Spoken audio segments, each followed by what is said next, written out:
Mas só 10%. Ah, bem pouquinho, né? Pronto, começamos. Não, ainda estamos esperando aqui.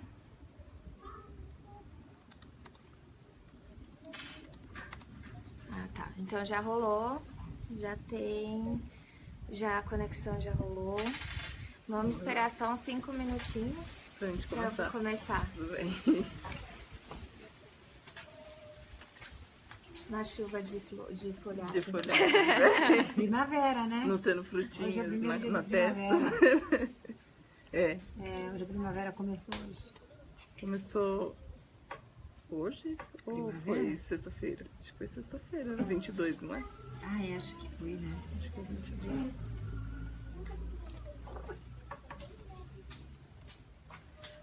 A gente já vai começar o live com a Cíntia.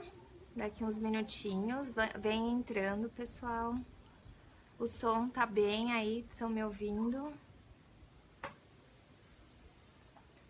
Tá ótimo o som, então beleza. Ainda dá tempo de pegar uma água, você quer? Não, tranquilo. Não, você quer Não, água? eu não quero, que a gente tomou o suquinho ali, então tá. tá de boa. Não? Obrigada. Que horas que começa a tua oficina? 3 horas. Ah, então tem um tempo. Tem.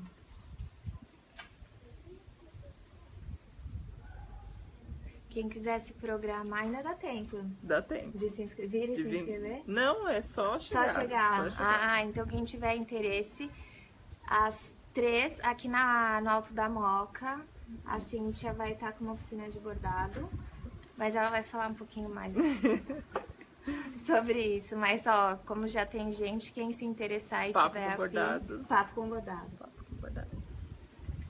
Nesse domingo, tranquilo. Aqui é perto do metrô? Não sei. Perto do metrô Belém. Isso. Ah, então tranquilo. Bom, vamos lá? Vamos. Já deu.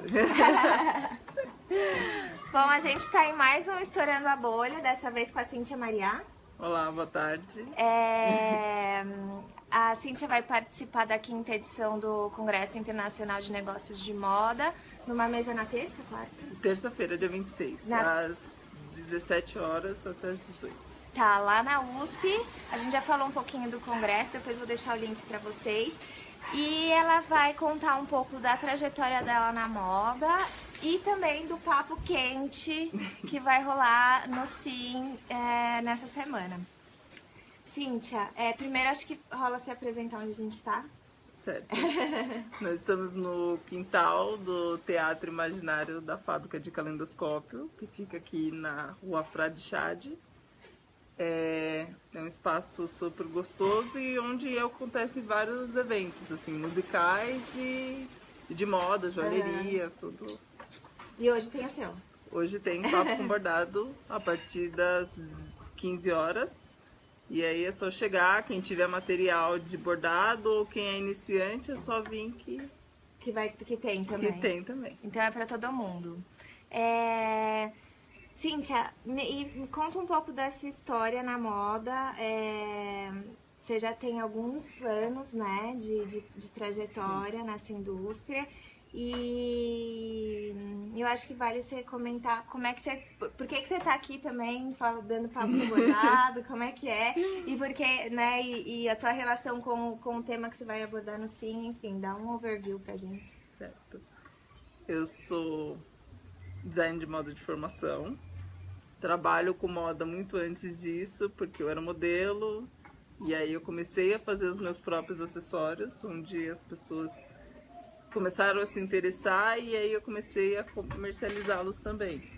Então desde aí, desde 2004, eu entrei nesse mundo e sou cada dia mais apaixonada, assim. Né? E você começou como modelo, aí você produz acessórios até hoje? Até hoje. Tem uma marca? Tenho uma marca de roupas e acessórios. Ah, tá. Carrega seu nome, não? Sim. Tá. Então, Cíntia Mariá, isso. Tá, legal. E teve algum motivo específico que fez você sair da trajetória de modelo ou foi só uma coisa super orgânica, assim? Foi bem orgânico, mas tinha um incômodo que era não achar produtos que eu me identificasse. Tá. Então, por isso que eu parti para moda afro-brasileira. Então, as minhas roupas, os meus acessórios são voltados para a cultura afro-brasileira. Aí tem associação, né? Como Isso, chama? eu sou coordenadora de estudos e pesquisas da ANAMAB, que é a Associação Nacional de Moda Afro-Brasileira. Tá. E aí, na ANAMAB, o intuito é capacitação e... Isso, e difundir o que é a moda afro-brasileira, né? Porque ainda cai muito em questionamento entre moda afro-brasileira, que elas acabam se conversando, mas são um pouco diferentes. Quer explicar? O que você dá pra... Dá pra dar um parecer assim. Que a moda afro-brasileira carrega vários elementos, né? Porque nós somos um país multicultural. Então ela trabalha tem as nossas questões indígenas, europeias. Então tudo isso acaba se misturando no fazer a moda afro-brasileira. Né?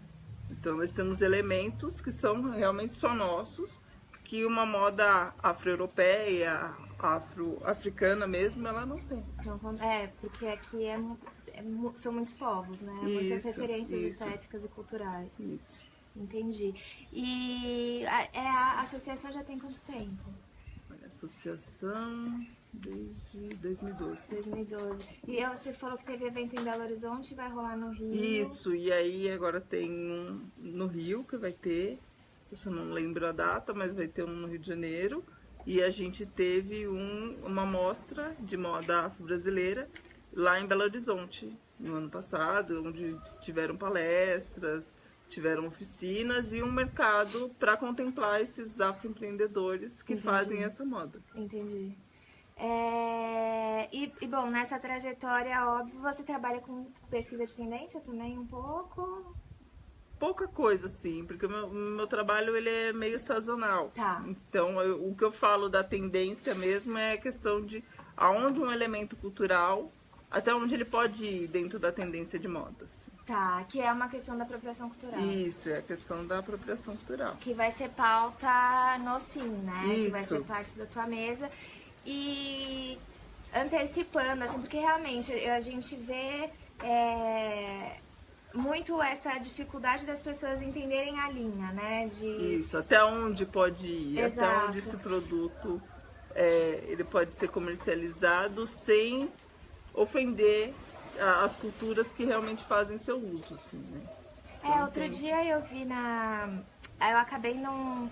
Eu salvei pra ler, mas ainda não li, a Luana, que ela falando sobre a editora de moda das Minas, falando sobre a questão de usar turbante ou não usar turbante, até né? Porque acho que ela dá oficinas de turbante. De turbante.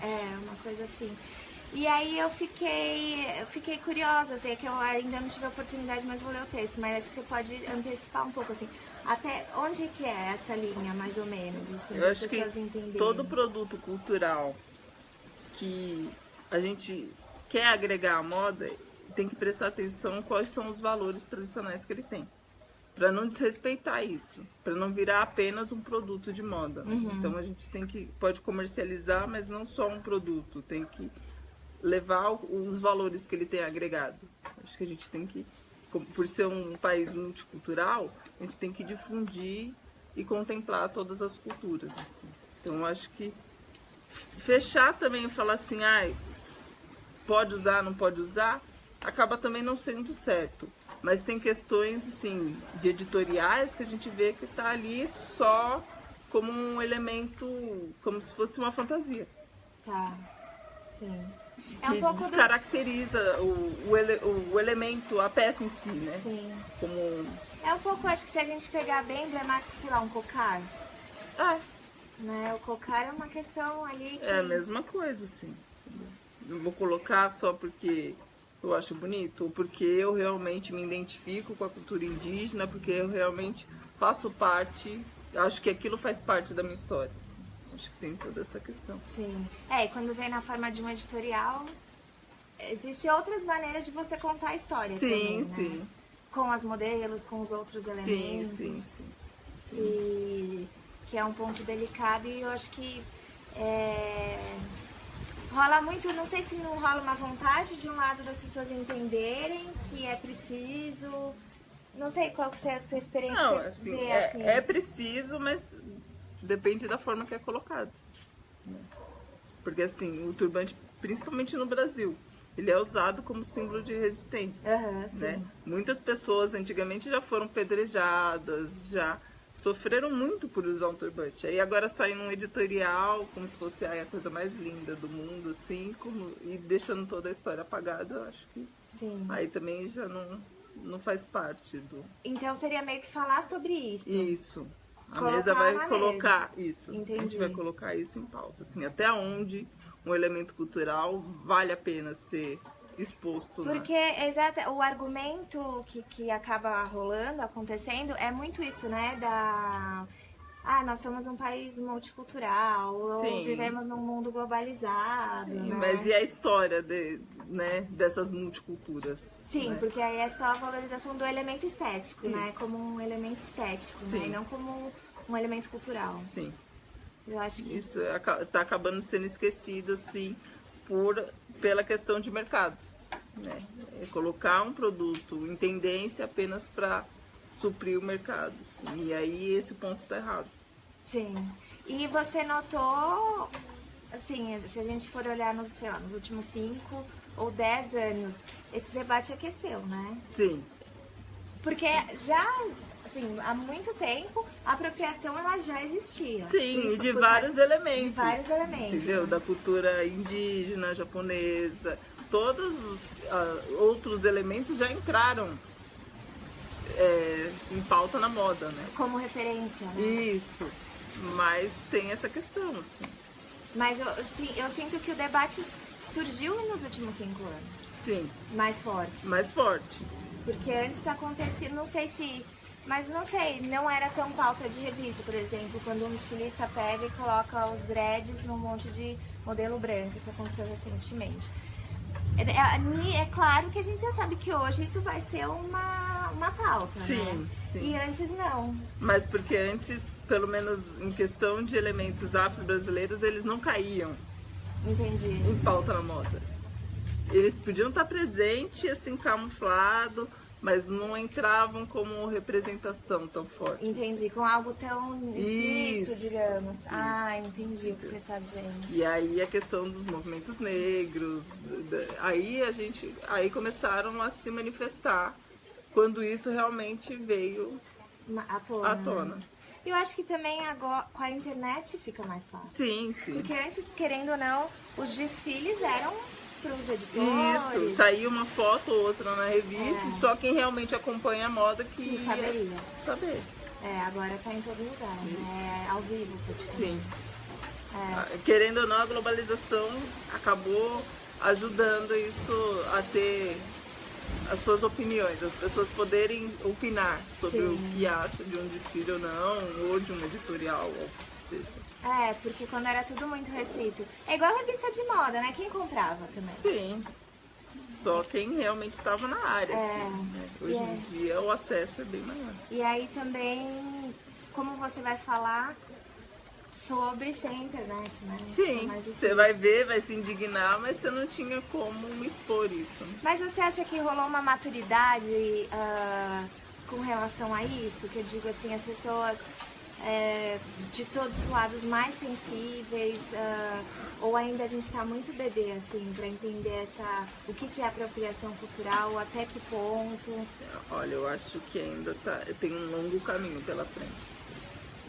As pessoas estão sendo radicais em 2 pontos e acho que tem um trabalho ainda a ser feito em relação a esse entendimento do que é ou não. Mas é difícil entender também. Para o público geral, ou não? Ou você acha que... Eu acho que tá difícil, mas a forma que está sendo exposta. Tá. Então eu acho que na hora que tiver uma sutileza, né, um entendimento do que você está expondo ali, eu acho que as coisas ficam mais claras. Assim. Sim, para as pessoas entenderem, né? Isso. Realmente, assim, porque às vezes a gente lê, entende, mas ao mesmo tempo não entende a linha, não entende por que sim ou por que não, Sim, sabe? sim. Assim, ainda fica meio blur, né? Como é Sim. que... sei lá, por exemplo, eu que tô na moda também há um tempo, a gente sempre viu aquilo como sendo uma referência, os designers colocando isso como se Sim, fosse uma sim. referência, né? E aí, de repente, tem que fazer essa desconexão entre a referência e o respeito, né? Sim, respeito. Porque não dá pra usar como desculpa é uma desculpa ainda, É uma né? desculpa, sim. Bem esfarrapada, mas é uma desculpa. Às vezes eu fico me perguntando se é porque a pessoa não parou pra pensar ou nunca teve contato com o assunto, sabe? Ou simplesmente não se importa. Mas às vezes eu acho que muitas pessoas nem pararam pra pensar o que significa se fantasiar de índio no carnaval, sabe? Sim, Assim? entendeu? Eu acho que até não é nenhuma questão de... Não teve contato, acho que realmente não se importa. Não se importa. Não se importa. Eu quero usar e pronto. E... A gente lê bastante coisa a respeito do eu quero usar e pronto. entendeu? Então, tem De essa fato, questão. isso é verdade, tem. E tem algumas pessoas que simplesmente não entendem. Mas eu tô curioso também, porque hoje eu recebi um texto, acho que saiu na Folha, sobre quando a gente forma uma determinada opinião, como é difícil Ah, sim. você Quebrar isso, quebrar né? Mas isso. E aí isso vai muito pra esse ponto, né? Eu formei uma opinião que eu posso usar e que eu estou, como também as pessoas falam, valorizando. Tem muito esse papo, né? Mas eu valorizando, não valorizando nada. Nada, né? não, mas é uma desculpa, né? Sim. Tipo, é tão bonito que eu estou usando e valorizando. Rola muito isso, né? Sim. Homenageando. Homenageando é a isso. palavra, exatamente. Homenageando, eu não sei se se eu já leu isso com frequência, mas eu já li algumas Eu já vezes. vi algumas coisas. E assim, eu acho que, claro, a gente tem os grandes designers e tal, mas o que me preocupa mais, assim, principalmente que a gente vive um momento de novos estilistas, novas marcas surgindo. Sim. Qual que é o ponto principal, assim, antes da pessoa, sei lá, se tem alguma dica, assim, antes de fazer, sei lá, ler um texto ou... Pesquisar. Assim, pesquisar e várias fontes, sem fugir da internet, assim. Acho que a internet tem bastante coisa bacana, mas tem livros, existem pessoas que pode falar sobre. Uma coisa que eu tava lendo também era uma questão assim, se a gente tiver... Aí foi num texto gringo, porque rolou um debate no Business of Fashion, que era um op-end falando porque nós precisamos de apropriação cultural na moda, e o outro falando porque nós não precisamos de apropriação cultural na moda. E eu achei curioso, né, o debate. Imagina, ficou super interessante e tal. Sim. E um dos outros textos que vinha a seguir era se a gente tivesse mais pessoas, se a moda fosse mais diversa no fazer, né? Se as empresas fossem mais diversas e não tivessem só, sei lá, mulheres ou homens brancos que foram educados em determinadas escolas, isso não aconteceria com tanta frequência. Com tanta frequência, com certeza. Porque teria alguém ali para levantar a questão e falar... Bom, isso aí não vai ficar legal, exato. né? E explicar também o porquê. E explicar o porquê, sim. Eu não sei se você sente e isso. Tem isso, sim. E acho que enquanto a cabeça das pessoas não mudarem, ainda vai ser uma longa batalha enfrentar esse posicionamento dentro das empresas de moda, né? Porque ainda é muito fechado, então as referências, o nicho criativo, ele ainda é muito elitista. Sim. Então, acaba não dando oportunidade de ouvir. Às vezes até tem esse funcionário dentro da empresa, só que ele não dá a oportunidade dele falar. Sim. Não tá naquele... E também não tá ali na bolha do time criativo. Isso, né? E aí limita ele ao seu local de fala. Então, o seu local de fala não é aqui dentro. Mas às vezes ele tem muito a acrescentar, principalmente em questões como essa. Sim. Antes de você levar um produto que pode sujar a imagem da tua empresa. Sim. Né? Que a gente viu acontecer algumas vezes. Sim. Com bastante... E é engraçado, eu paro pra pensar nisso, assim. Aconteceu uma vez e aí vai lá outra marca e faz a mesma A mesma coisa, assim, tipo, o erro foi dele e o meu não vai ser, entendeu? Acontece. E a questão da associação é um pouco isso também, né? Porque é o que você falou, o nicho criativo, eu acho que design, moda, artes plásticas, ele é branco, né? Ele Sim. é elitista, ele é branco. A associação vem também para Isso, pra quebrar, né? essa barreira, assim. Então, nós temos parcerias com universidades, para mostrar esse outro lado, né? Para mostrar que existe, sim, um outro tipo de produtor independente de moda e que ele faz o seu trabalho já baseado em pesquisas. Sim, já tá. E eu acho que também tem uma questão de diversidade de estética, né? Sim, sim. Porque a gente conversou com as meninas da Baobá, no Rio de Janeiro. Sim, sim. E com a Xongani, sim. E uma coisa que a gente percebe nas duas, na fala das duas, assim, é como quando elas trouxeram essa outra estética para o mercado, são os tecidos africanos, sim. Né, de Moçambique, tinha um público super ávido por eles, né, porque era uma estética até então não contemplada. Sim, sim.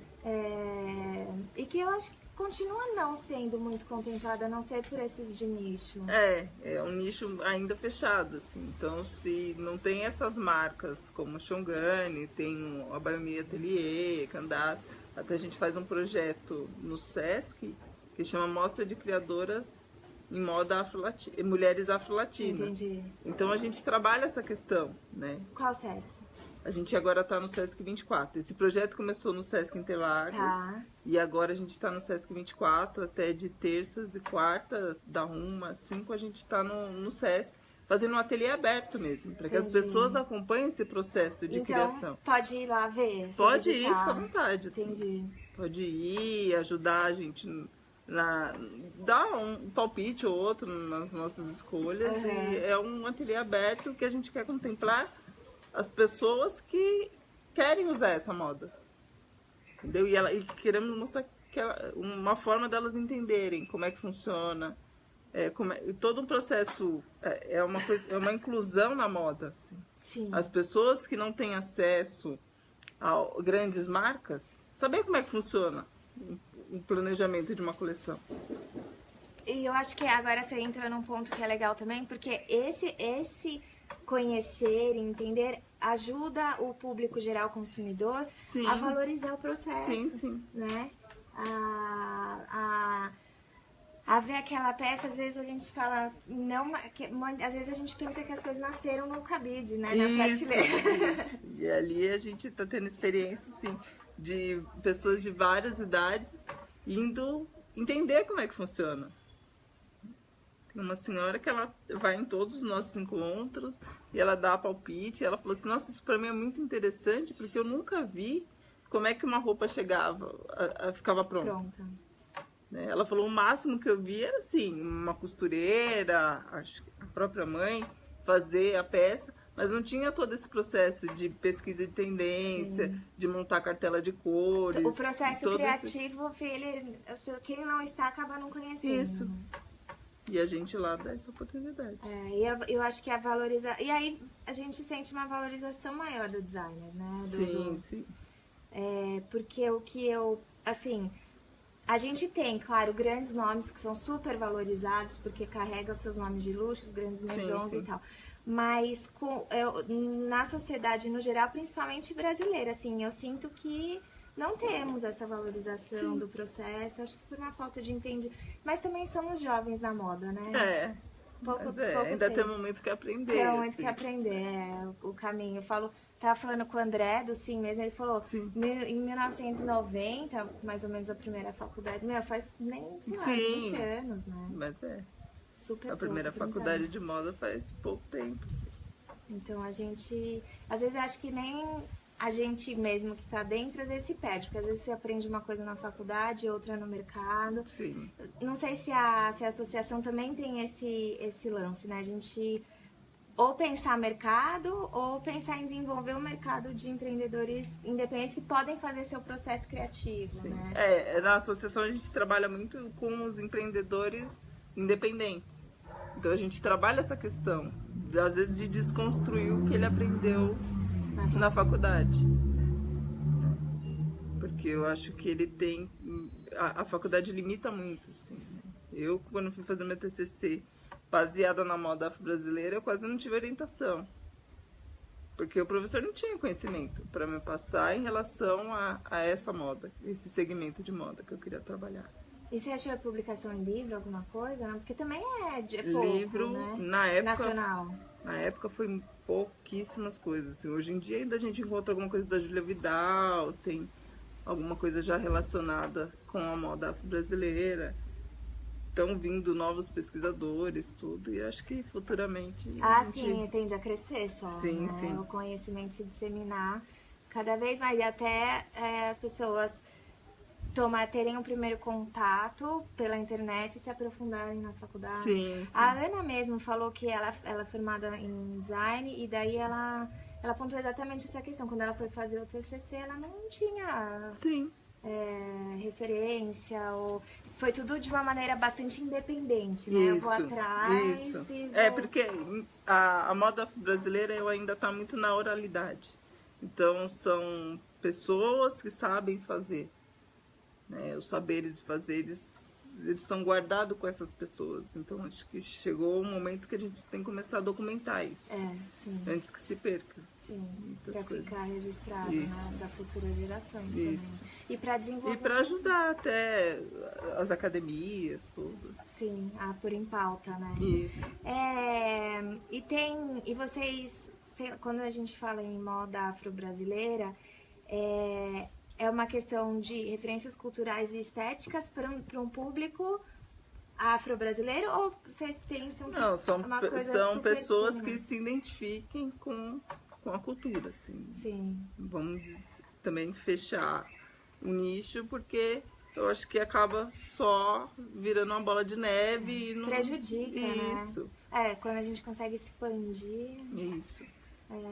faz mais sentido. Mas é que a nossa inspiração, o nosso ponto de partida é pensando no afro-brasileiro, entendeu? Nas dificuldades que ele encontra de achar uma roupa que se adequa ao seu corpo, né?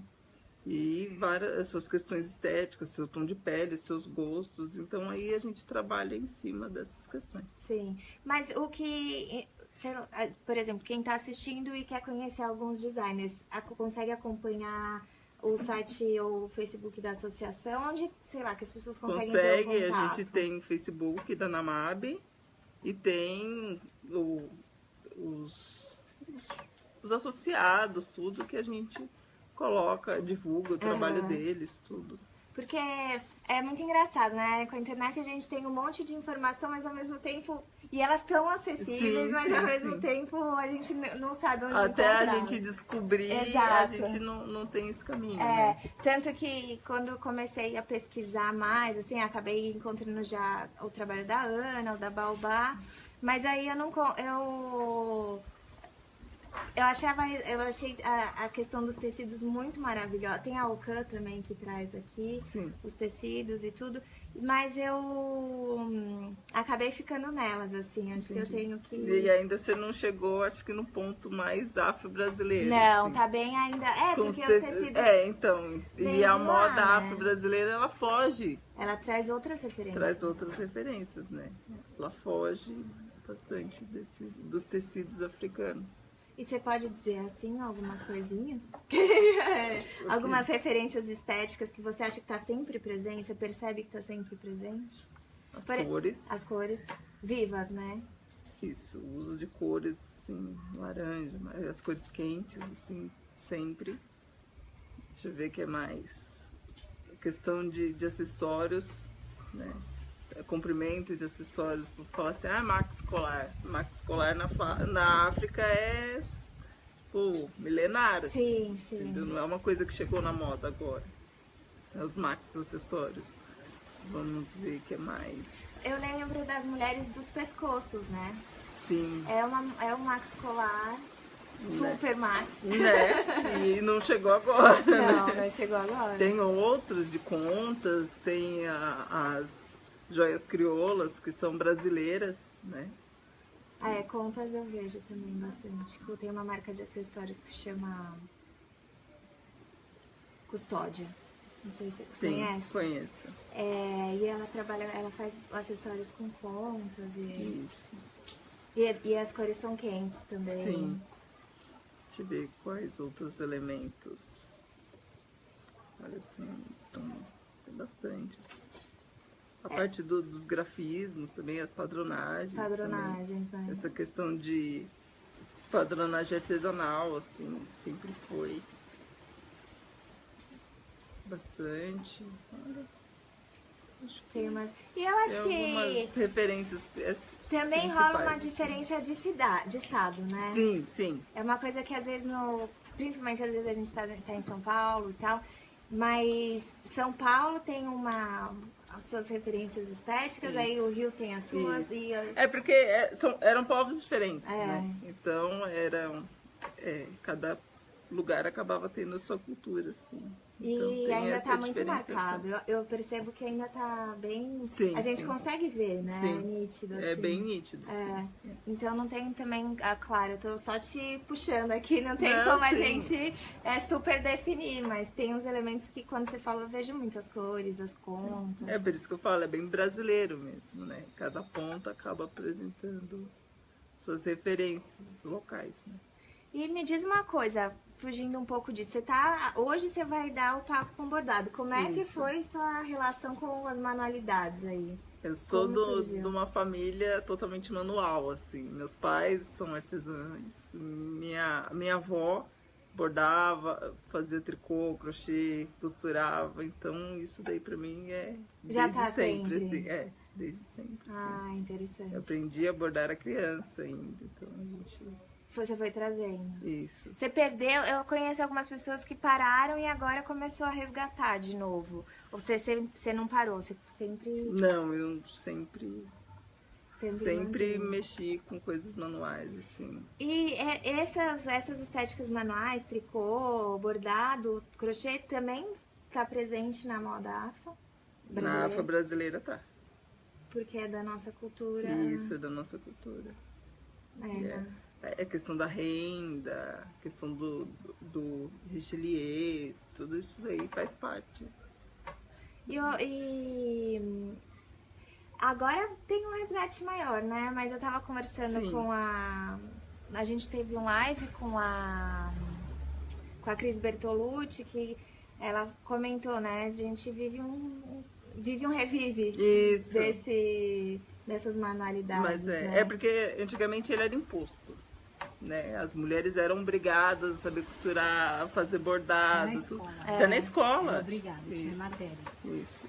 Eu estava lendo alguns artigos para fazer um documento sobre o bordado, que elas aprendiam na escola, como a senhora disse. Né? Então, hoje em dia não, ele é livre. Então, o homem borda, a mulher borda, a criança borda, porque tem vontade de bordar. Não é imposto aquilo. E é uma expressão criativa, né? Sim, sim. Não que antes não fosse, mas é diferente, né? Sim. Porque antigamente ela tinha que seguir um caminho, porque tinha que bordar enxoval, tinha que bordar um monte de coisas assim que ela era obrigada a fazer, né? E hoje em dia não. Hoje em dia a gente faz bordado para pendurar na parede. Sim, exato. Né? É uma outra visão. E eu também eu sinto que foi um momento próspero, junto com as manualidades, a questão da valorização dos pequenos empreendedores, né? Você trabalha com essa valorização, não sei se faz muito tempo, mas eu sinto que desde 2014, 2013, deu uma melhorada, assim, antes a gente era muito, em questão criativa, nossas referências eram mais grandes marcas, né? Sim, sim. Agora, hoje em dia não. Tanto é que nos meus cursos eu dou pensando no aluno fazer sua própria peça, né? Dele fugir do comercial, assim. Faça você mesmo. Então eu ensino a costurar, a bordar, a fazer várias manualidades para ele desenvolver seus próprios produtos. Sim. Né? E fugir também do mercado, porque a gente sabe que o mercado hoje em dia ainda tem grandes falhas. Sim. E elas estão aumentando, assim, né? Tipo, o produto feito por mãos escravas, né? O trabalho escravo, tem N coisas assim que, né, o consumo de materiais para produção já não tem mais a mesma qualidade.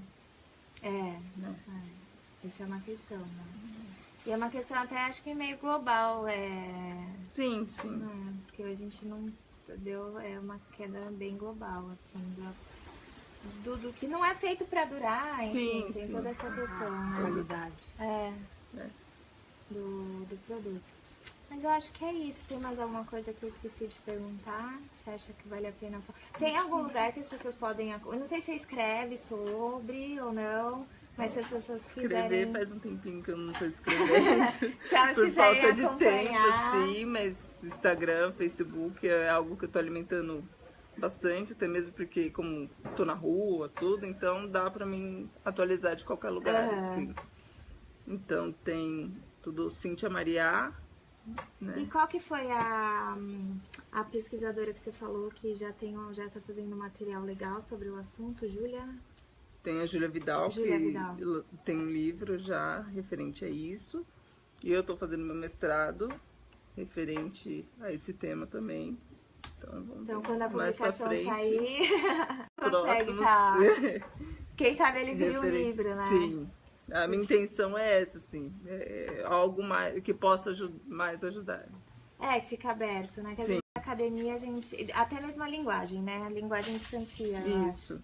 A linguagem imposta, que é Brasileira. legal. E um pouco de história, né? Sim. Porque ela sempre existiu, né? Sempre existiu, assim. E ela sempre existiu, sempre teve questões de... Como posso dizer? De ser camuflado na história, como pertencente da história, né? E aí ela engloba sociologia, antropologia, história.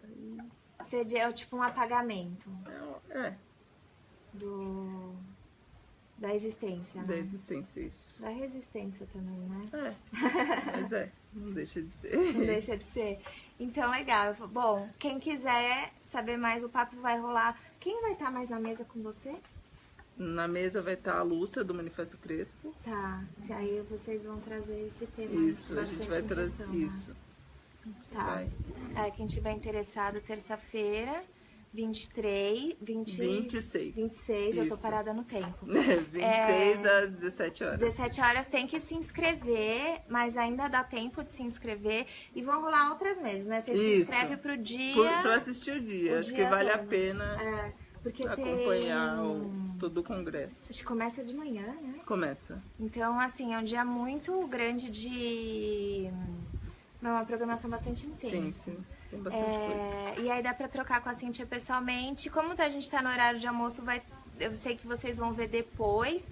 Então, quem tiver alguma pergunta, a gente faz aquele esquema de sempre. Eu marco a Cíntia e ela responde pra vocês. Vou deixar depois, vou marcar teus arrobinhas lá. Porque eu ainda não consegui marcar. Mas aí eu marco pra vocês acompanharem o trabalho, verem quando vai rolar... Quem sabe esse lançamento do livro, que a gente vai ficar esperando, já cobrando, na verdade. Já percebi, já. E a gente se vê no próximo Estourando. Obrigada, Com certeza, Cíntia. Eu que agradeço. Foi muito bom e acho legal essa abertura para tratar de assuntos sempre. como esse. Sempre aberta, é sempre bom ter, né? Tanto que quando eu falei, eu dei uma olhada na programação, eu falei, cara, a gente já falou desse tema, mas... Tem que ser falar. Eu acho que ainda é o que você falou, né? Tem muito para ser pautado ainda.